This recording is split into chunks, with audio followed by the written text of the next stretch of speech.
Hello दोस्तों, आज के इस वीडियो में नाव व धारा से संबंधित कुछ महत्वपूर्ण प्रश्न बताने जा रहा हूं जो रेलवे एएलपी और टेक्नीशियन में इस प्रकार के प्रश्न बार बार पूछे जाते हैं।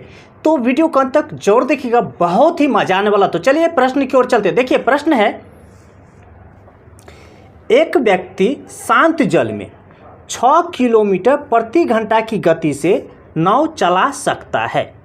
एक नदी में नाव चलाने में समान दूरी के लिए उसे धारा के विरुद्ध जाने में धारा के साथ जाने की तुलना में 2 गुना समय लगता है। नदी की धारा की गति है। तो ध्यान से समझिए, यहाँ पर हमें शांत जल में यानी स्थिर जल में ये जो है व्यक्ति का, ठीक है, चाल दिया गया है और कह रहा है कि दूरी नियत है।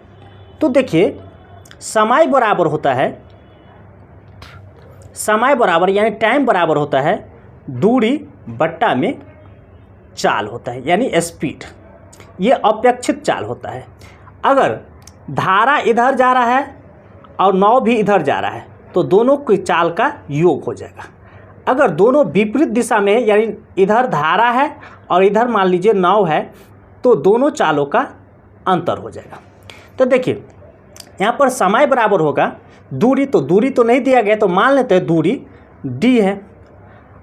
अब देखिए दोनों चालों का क्या कर रहा है, धारा के विरुद्ध। तो मान लीजिए पहले धारा के साथ में जा रहा है, ऐसे दोनों एक ही साथ में, तो व्यक्ति की चाल ये 6 है और धारा की चाल मान लेते हैं x, तो दोनों एक ही साथ में जाएगा यानी एक ही दिशा में जाएगा दोनों, तो दोनों चालों का योग हो गया।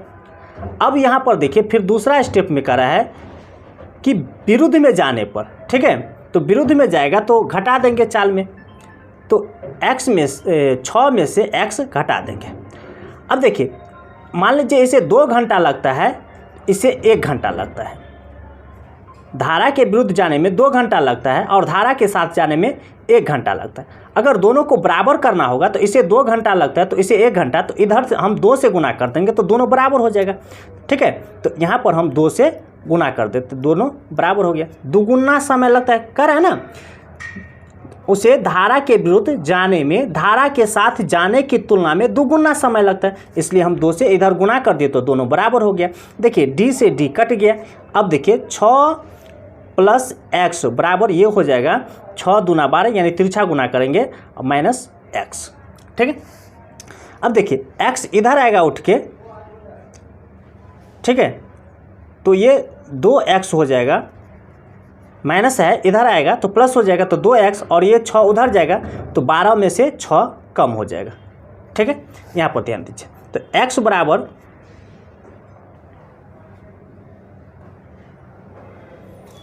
यहाँ पर 2 से गुना करेंगे तो 2x हो जाएगा माइनस में, तो ये इधर आएगा तो प्लस हो जाएगा 3x, ठीक है। तो यहाँ पर देखिए 12 में से 6 घटाएंगे तो 6, और यहाँ से 3 हटाएंगे तो नीचे में 3 आएगा यानी 3 से भाग, तो 3 एकम 3, 3 दूना 6 यानी x बराबर कितना 2। x क्या माने थे, धारा की चाल, यही आपका आंसर होगा, ये डी नंबर। चलिए हम लोग अगले प्रश्न की ओर चलते हैं। एक नाव धारा के साथ 1 घंटे में 20 किलोमीटर जाती है और उतनी ही दूरी धारा के विपरीत 2 घंटे में तय करती है। स्थिर जल में नाव की चाल, देखिए नाव की चाल मान लेते हैं x है, ठीक है, और धारा की चाल मान लेते हैं y। तो धारा के दिशा में अगर जाएगा तो दोनों चालों का योग होगा, तो दोनों चालों का योग, ठीक है, x प्लस y, ये नाव की चाल और ये धारा की चाल, तो ये चाल हो गया। तो चाल बराबर होता है दूरी बट्टा समय। तो देखिए 20 किलोमीटर 1 घंटा में जाता है तो 20 में भाग देंगे 1 से यानी x प्लस वाई बराबर 20 हो जाएगा, ये चाल हो गया। अब ये पहला समीकरण हो गया। दूसरा, धारा के विरुद्ध, तो x में से y घटाएंगे तो देखिए 20 किलोमीटर 2 घंटे में जाता है तो 20 में 2 से भाग देंगे तो कितना हो जाएगा 10 यानी x माइनस वाई बराबर 10, ये समीकरण सेकेंड हो गया। अब यहाँ पर ध्यान दीजिए, एक हो गया x प्लस वाई बराबर 20 और एक हो गया x माइनस वाई बराबर 10। हमें क्या निकालना है, स्थिर जल में नाव की चाल। तो स्थिर जल में नाव की चाल x माने हैं और ये धारा की चाल तो देखिए हमें x रखना है, तो अगर हम इसको जोड़ देते हैं तो ये दोनों कट जाएगा, तो ये 2x हो जाएगा। ठीक है, 2x बराबर ये 30 हो जाएगा। अब 2 से काटेंगे तो ये 15, यानी x बराबर क्या आया 15, और x क्या माने स्थिर जल में नाव की चाल। यही आपका आंसर होगा, ये आपका ए नंबर। चलिए हम लोग अगले प्रश्न की ओर चलते हैं। एक व्यक्ति ठहरे हुए पानी में नाव 10 किलोमीटर प्रति घंटे की गति से चला सकता है।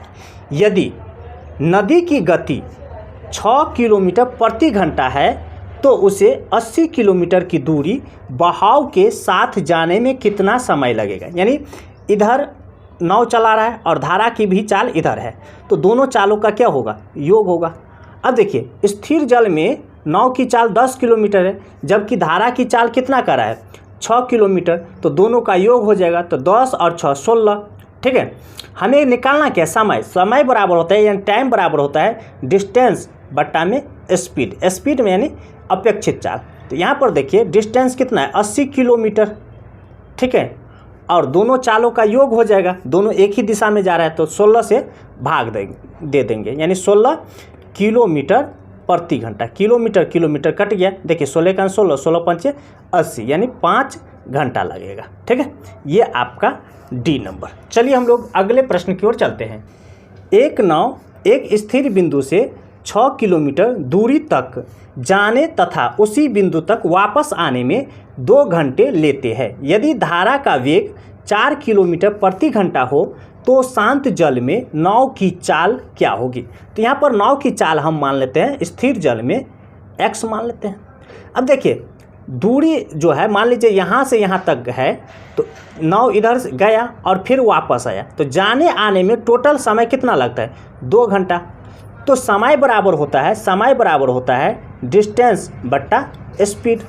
तो देखिए पहले धारा के साथ गया 6 किलोमीटर, तो 6 यहाँ पर लिखिए, यानी डिस्टेंस हो गया स्पीड, तो दोनों एक ही साथ चल रहा है, तो नाव की चाल और धारा की चाल का योग हो जाएगा। तो यहाँ पर देखिए नाव की चाल x है और धारा का ये है चाल, तो इसमें जोड़ देंगे, यानी एक ही दिशा में जा रहा है तो जोड़ होगा।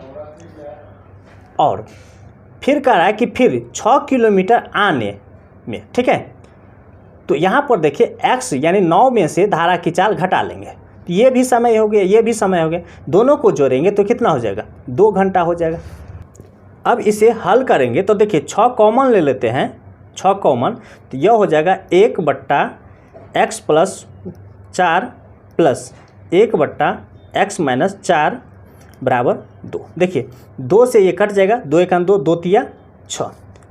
तो यहाँ पर हम हल करेंगे तो 3 इंटू इस दोनों का लघुत्तम हो जाएगा x प्लस 4 इंटू, ठीक है, x माइनस 4। अब देखिए ये x माइनस 4 और प्लस x प्लस 4 बराबर 1 हो जाएगा।